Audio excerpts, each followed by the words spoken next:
Much Excellency, candidate from Kenya, et à présent, mesdames et messieurs. And now, ladies and gentlemen, the response from His Excellency, the candidate from Djibouti.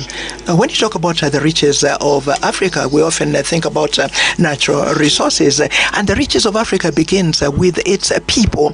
We have 1.4 billion inhabitants on the continent, and more than 60% of this population is young between 0 and 25 years. The first wealth of this continent is in its people. We must have the capacity to think about how we can ensure that these people, this population, can benefit not only from the existing wealth, but also add value to that wealth. How can we go about that? Through universal education, quality education in our countries. We should have the capacity of offering our citizens free education from the primary to the university levels, and ensure that this education is spread in all of the regions of our continent and of our country.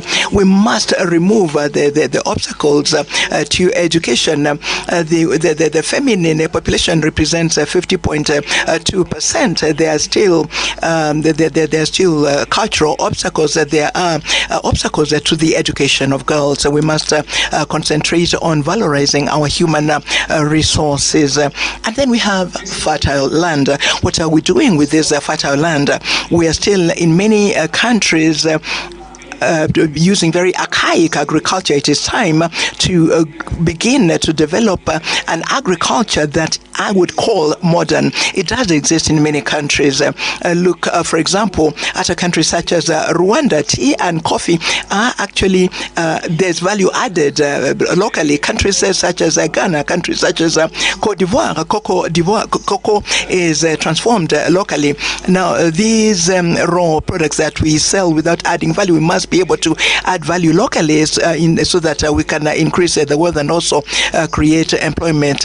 The transformation of agricultural products is a priority. So today, agriculture in many countries uses biotechnology. It uses the drip system. It uses seeds that are modified, that are quality seeds. Ethiopia uses quality seeds in order to be able to produce maize. Today, Ethiopia produces maize and wheat because of these seeds that are quality seeds. It is important to think about transforming agricultural product in place that will ensure that the people can get out of food insecurity, ensure that there is a specialized agriculture.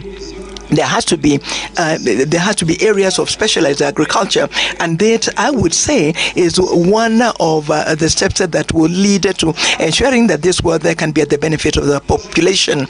And then we come to natural resources. I acknowledge the work by President Museveni. He has said that he will not export petrol or gas as long as there will not be a refinery in Uganda. These are the examples from African leaders who take the destiny of their people in hand so that they can actually have value added locally. Now, trade, everybody knows that it is through trade that development happens. Look at China. China and all over the Chinese economy really target production and exportation. When you add value to our products, we can become exporters. Let me talk about tariff barriers and non-tariff barriers. That is not the problem. I think that the situation must be to, first of all, protect our wealth by transforming them locally. Thank you. Thank you, Your Excellency Mahmoud Ali Youssouf. Of round